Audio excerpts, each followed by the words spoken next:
I'd like to tell you about a game I created called Texas Check'em. Before I get into the rules, I'd like to tell you a little bit about myself. I first got into chess at the ripe old age of 3 years old when I would be dragged to my sister's gymnastic classes, and being bored, my mom took out a chess set and taught me how to play. Soon after, I got my hands on the book Bobby Fischer Teaches Chess, which I read front to back and back to front, and was soon checkmating all of my friends. It wasn't really until high school, however, when I played in my first scholastic tournament, which was just awesome for me. I loved meeting people that had the same passion that I did towards the game of chess, and I was just kind of bummed that I didn't get into scholastic tournaments sooner in life. So kind of to make up for that, I decided to set up a chess club for my local hometowns, elementary school and middle school, and I registered to become a USCF chess coach and took them to tournaments, and that was a very rewarding experience. As for poker, I would just consider myself an avid fan. I probably have watched 1,000+ hours of YouTube footage on World Series of Poker and Poker After Dark.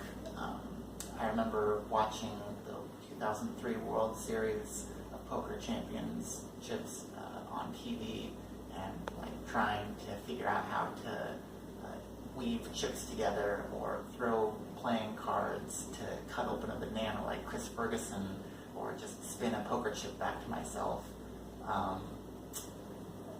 And I just would be like a kid at Disneyland if I got to go and meet and play with some of those players that I saw on TV as a kid. So that's enough about me. Let me tell you a little bit about my game.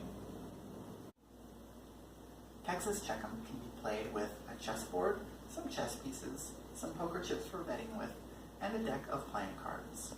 The playing cards, as you can see here, have been refaced with pictures of chess pieces on them.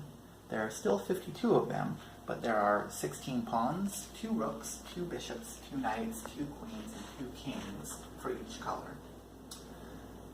Texas Check'em is well suited for a group of players, not just 1 versus 1. The general format is that each player is dealt 2 cards face down, just like in Texas Hold'em, and the players auction or bid for the right to play either the white or the black pieces. Once 2 players have been selected, squares on the chessboard are selected instead of flopping community cards and playing for straights, flushes, and full houses.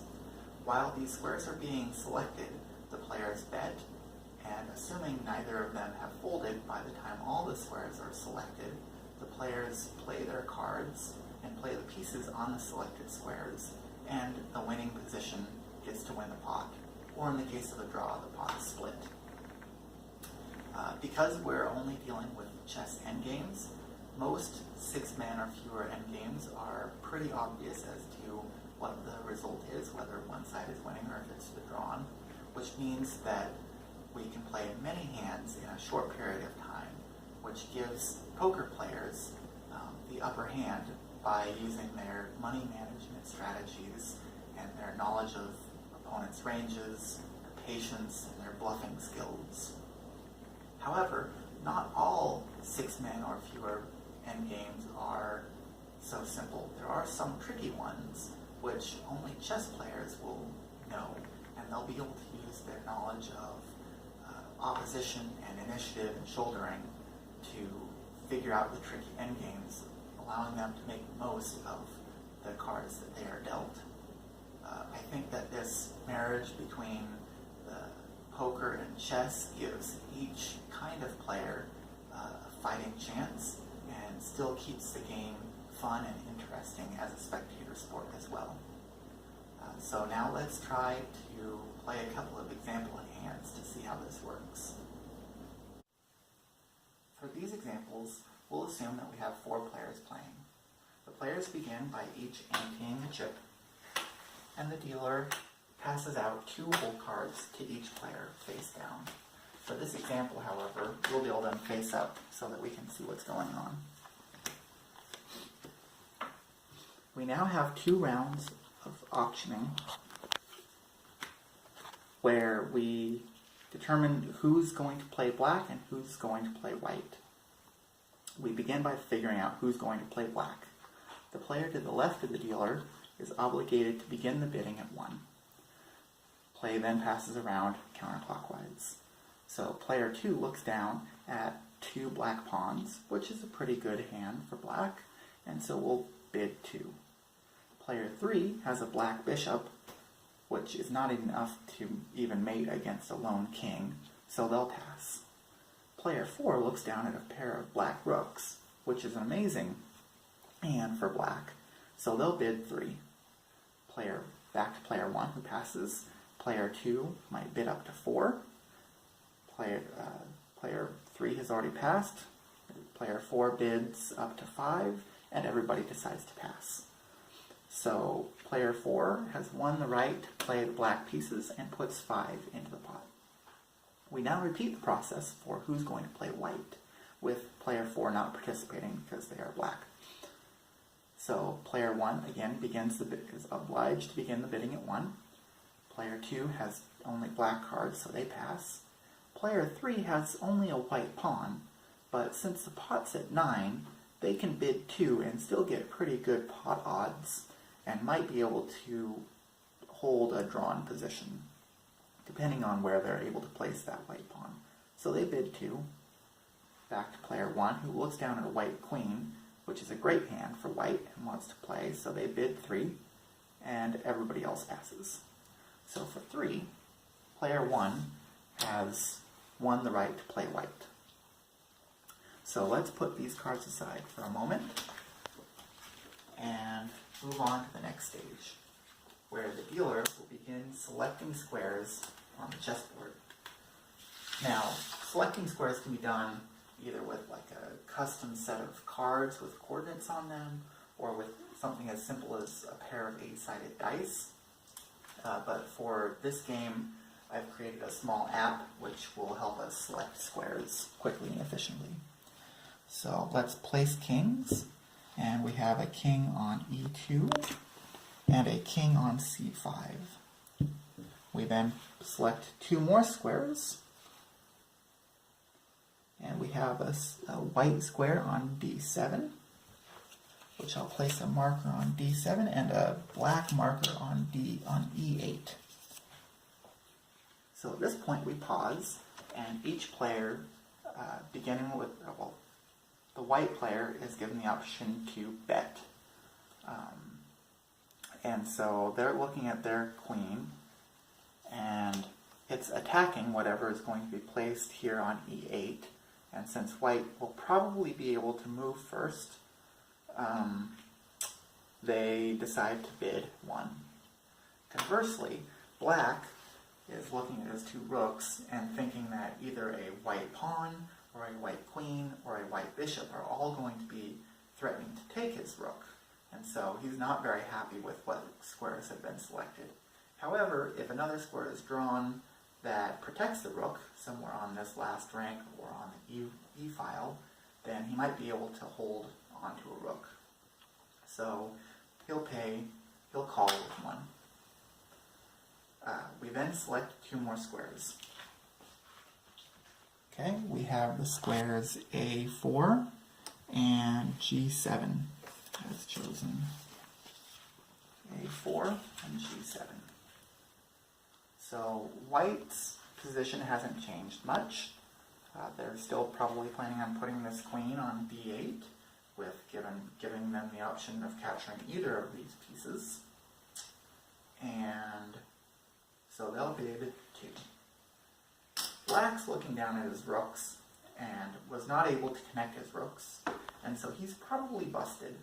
However, maybe white doesn't have enough to mate. Maybe they only have a bishop to capture this, and they'll be able to use a rook to pick up this pawn. So they'll call.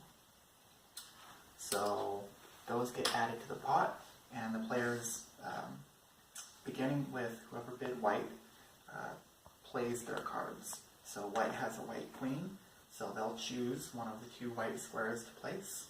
They'll choose here, on d7. Black, having two black rooks, the same piece, doesn't matter where they choose. Place a rook. White doesn't have a second white piece, so they pass, and black plays his second rook. So at this point we have a 6-man position, actually 5-man position endgame, and if either player is in check, then they get to move first.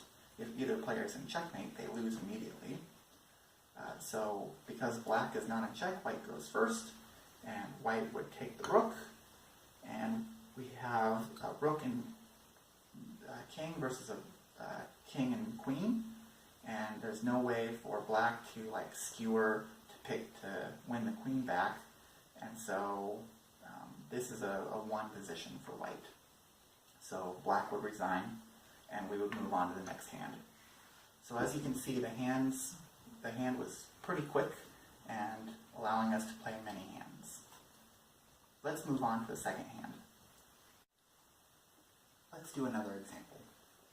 Again, the players each ante 1. And 2 cards are dealt, normally face down. We'll do it face up to each player.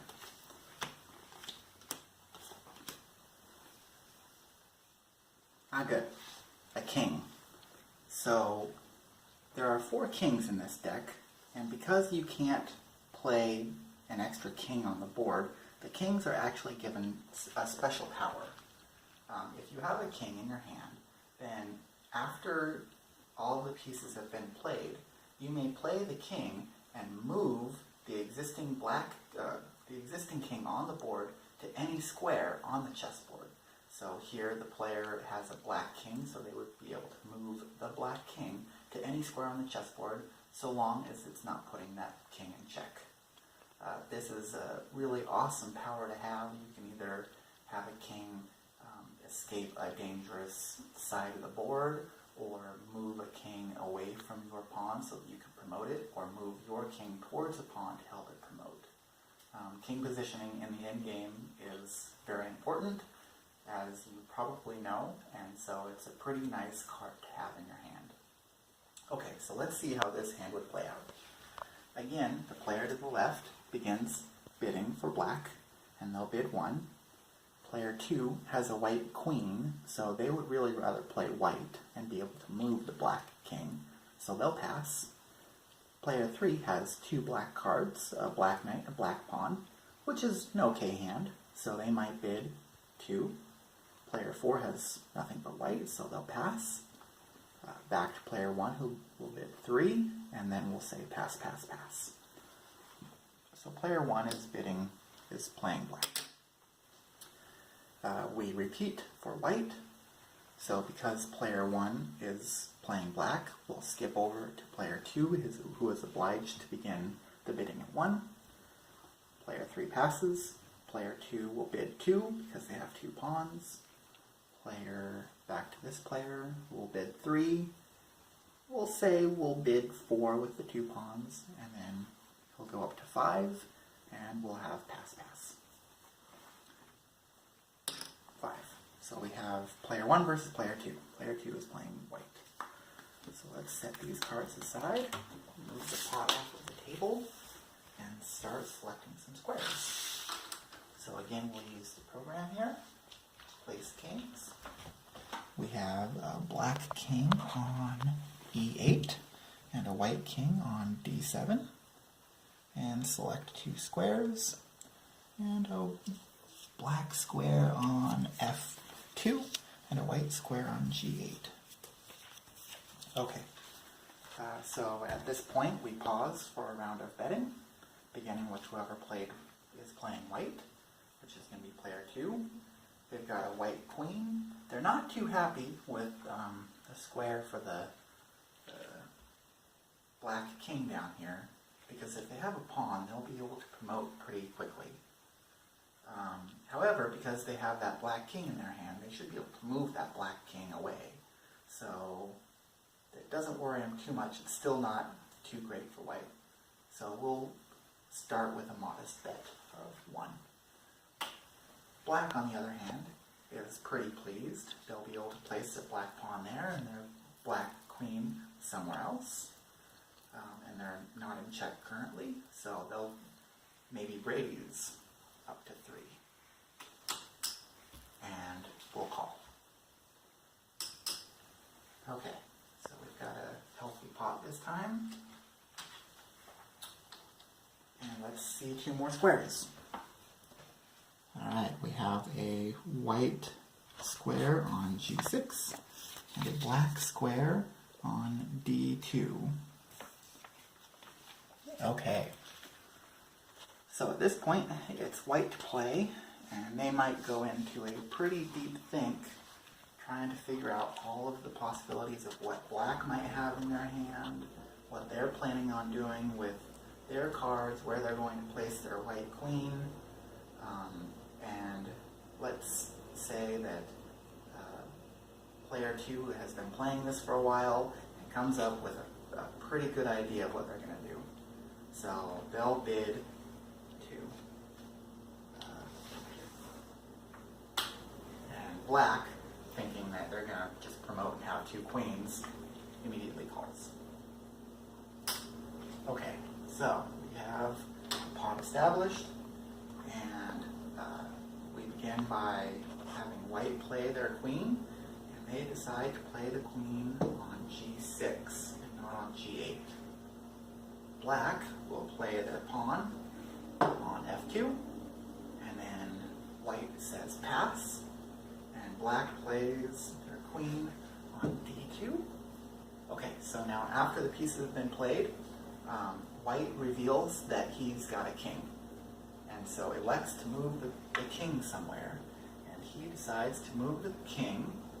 Now, first I should point out that black has white in check, and so white is going to have to move the king or put the queen in front, and then black will trade queens, black will promote, and then it'll be a simple queen versus a bare king. So white decides to move black's king to D5, which breaks the check. So now white is not in check, and it's white to move.